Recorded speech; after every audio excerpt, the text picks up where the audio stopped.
کیا رفع الیدین کرتے وقت ہی اللہ اکبر کہنا چاہیے یا اللہ اکبر کے بعد رفع الیدین کرنا چاہیے؟ تینوں طریقے سنت ہیں۔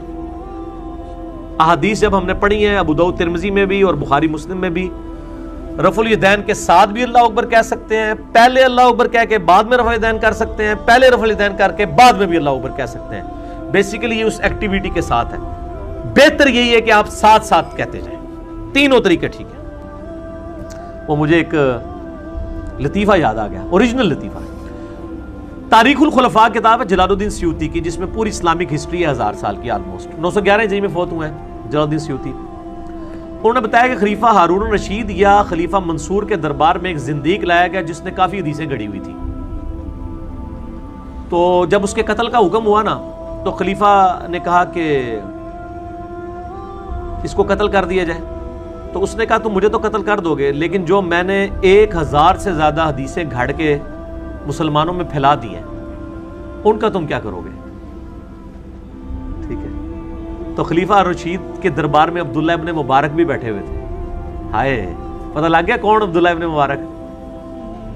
دنیا میں 2 امام ہیں جن کے اوپر کسی نے نیگیٹو کلمہ کبھی نہیں بولا، امام مسلم اور عبداللہ ابن مبارک۔ امام بخاری پہ بھی جرح کی ہے محدثین نے، خود امام مسلم نے کی ہوئی ہے، یعنی جرح اس حوالے سے نہیں کہ ان کو ضعیف کہا ہو، لیکن امام مسلم اور عبداللہ ابن مبارک وہ ہے جن کے اوپر سارے متفق، ایون صوفیاء بھی عبداللہ ابن مبارک کے اوپر متفق ہیں۔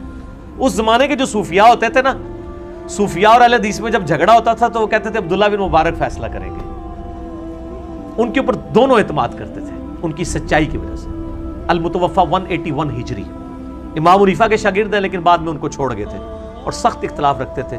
میرا اگلے دن ایک کلپ بھی چڑھا امام حنیفہ سے مناظرہ، وہ انہی کا مناظرہ ہوا تھا اور عبداللہ ابن مبارک نے ان کو بڑے سخت الفاظ میں جواب دیا تھا، وہ آپ یوٹیوب پہ کلپ دیکھ لیں۔ وہ اوریجنل مناظرہ ہے، جعلی مناظرے نہیں ہیں جس طرح آپ نے امام اوزاعی اور امام حنیفہ کے مناظرے بنائے ہوئے ہیں۔ یہ حدیث کی کتابوں میں ہے، سنن کبری البیہقی میں جز رفع الیدین میں بھی۔ تو عبداللہ ابن مبارک کی طرف خلیفہ نے اشارہ کر کے کہا یہ عبداللہ ابن مبارک بیٹھے ہوئے ہیں، یہ احادیث کی اسناد کی کسوٹی پر پلٹ کے پرکھ کے تمہاری روایتوں کو اٹھا کے باہر پھینک دیں گے، ہمیں کوئی خطرہ نہیں ہے، ہمارے پاس محدثین موجود ہیں، تم جعلی روایتیں بیان کرتے رہو گے تو آپ کیا سمجھتے ہو اس طرح ہی پھیل جائیں گی؟ اللہ نے حفاظت کا ذمہ لیا ہے، محدثین بیٹھے ہیں، اور کس کا کہا؟ عبداللہ ابن مبارک، اور عبداللہ ابن مبارک نے تمہاری روایت چھوڑ دیتی ہے۔ عبداللہ ابن مبارک کا قول جامعہ ترمذی میں ہے کہ جو رفع الیدین کرتا ہے اس کی حدیث عبداللہ ابن عمر سے جو ان کے بیٹے نے سالم نے اور اس سے امام زہری نے بیان کی وہ روایت ثابت ہے، اور جو رفع الیدین نہیں کرتا اس کی روایت عبداللہ ابن مسعود کی طرف منسوب یہ روایت ثابت ہی نہیں ہے۔ تو وہ جو خلیفہ نے کہا تھا نا کہ عبداللہ مبارک بیٹھے ہوئے ہیں چک کے سٹ دیں گے، سٹ دیتا تو انہوں نے چک کے علمی طور پہ۔ جامعہ ترمذی 256 نمبر حدیث کے تحت انہوں نے لکھا ہے کہ عبداللہ ابن مسعود کی بغیر رفع الیدین والی روایت ثابت نہیں، اور دھوکہ کتنا کہتے ہیں جی عبداللہ ابن مسعود اتنی بزرگ ہستی تھے، وہ نبی علیہ السلام کے سنت میں بہت پیروی کرنے والے تھے اور وہ نبی علیہ السلام کے ساتھ ہوتے تھے۔ یار عبداللہ ابن مسعود کے فضائل آپ ہمیں کیوں سنا رہے ہیں؟ آپ ہم سے سنیں، آپ اپنے 14ویں صدی کے بزرگوں کے فضائل بیان کریں۔ عبداللہ ابن مسعود کے ساتھ آپ کا کیا لینا دینا؟ وہ تو ہمارے تھے۔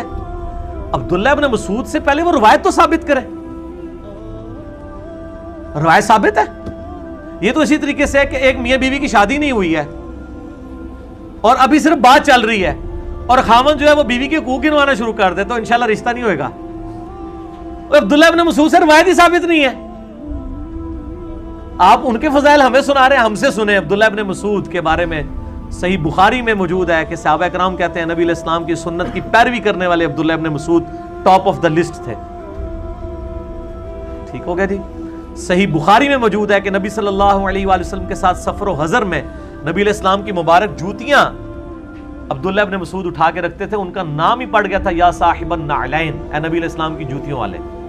عبداللہ ابن مسعود حدیث نہ بھی بیان کریں، ان کا اپنا عمل بھی ہو جو اجماع امت کے خلاف نہ ہو، ہمارے لیے وہ بھی حجت ہو جائے گا، آپ پہلے روایت تو ثابت کریں۔ تو اہم چیزیں مشہور کر دیتے ہیں۔